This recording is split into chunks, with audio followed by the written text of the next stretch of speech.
السلام عليكم ورحمة الله وبركاته. حبايبي وحشتوني جدا، يا رب تكونوا بألف صحة وخير وسعادة يا رب العالمين. كل عام والجميع بخير. النهاردة وصفتنا مختلفة، الوصفة حلوة جدا جدا، وطبعا يعني مجرباها بجد حاجة تحفة وهتعجبكم جدا.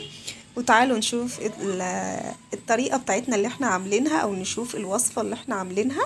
عاملين جلاش وكمان حاشينه قشطة كدابة تحفة. هتعجبكم بجد الطريقة دي قوي. وكمان عجبني فيها ان هي قطعة كده متماسكة حلوة جدا. تصلي على رسول الله وتعالوا نشوف الفيديو على طول. تعالوا بقى هنعمل مع بعض القشطة الكدابة.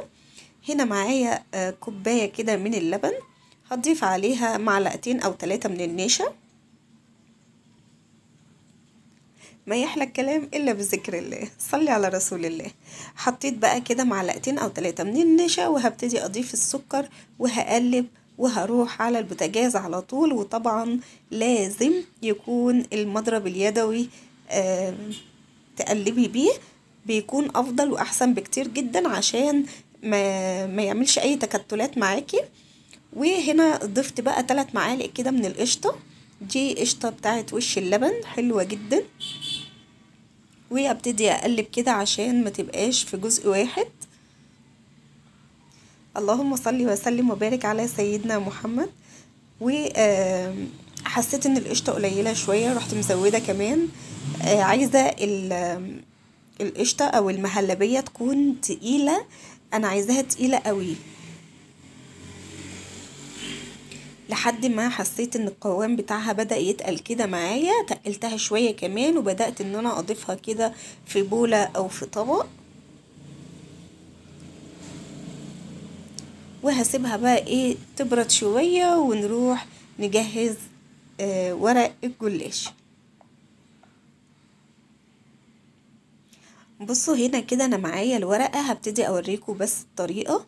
وهتنيها على 4 مرات، يعني هطبقها طبقة واحدة، وبعدين اعملها تانية كمان هتكون على 4 طبقات. وهجيب المقص وهقص بالشكل ده على شكل دايرة كده اهو. بصوا انتي اول ما تاخدي الجزء كده اهو من الزاوية وتبدأي تقصي، هتتقص معاكي بكل سهولة. هنا اهو بصوا ادي كده مرة وادي التانية.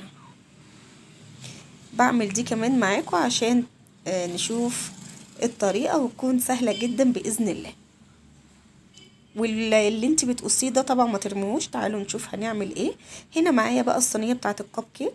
بصوا ده الجزء اللي انا قطعته بحطه كده اهوت، يعني انا فردت الورقة وبعدين حطيت فيها الجزء اللي قصيته اهو بالشكل ده. هنبتدي نضيف الحشو بتاعنا كده. طبعا انا حاطه سمنه في المقعد من تحت، اهم حاجه لازم تكوني حاطه سمنه عشان الوش بتاعك يطلع حلو كده بتاع الجلاش. وهنقفل كده بقى الحشو بتاعنا. الحشو طبعا اللي تحبيه، عايزه تضيفي بقى مكسرات، عايزه تلغي القشط كدابه خالص وتضيفي مكسرات، تضيفي سوداني، تضيفي جوز الهند والزبيب، براحتك خالص كده اهو. وهبتدي بقى اقفل كله بالشكل ده، وهبتدي ادهن بقى الوش كده اهوت. عندك زبدة عندك سمنة براحتك اللي تحبيه، بس بلاش زيت خالص كده اهو. وبعدين همسح كمان اي زوايد كده من على الوش. وطبعا الشربات احنا متعودين نعمله 1.5 كوب سكر على 2 مية، ده الشربات او السيرب زي ما بتحب تقولي عليه. وهبتدي بقى اضيف كده. طبعا انا دخلتها الفرن وخرجتها وطلعت معايا بالشكل دوت. هبتدي بقى اضيف كده اهو الشربات بيكون سخن، العكس اسفة، الشربات بيكون بارد والجلاش بيكون سخن. وهنقلبهم بقى وبالشكل دوت، والف هنا وشفا. بجد الحشوة تحفة، بجد جميلة جدا جدا. بلاش كلمة تحفة عشان في ناس بتتضايق، خليها خطيرة. كل عام وانتم بخير يا رب الوصفة تعجبكم.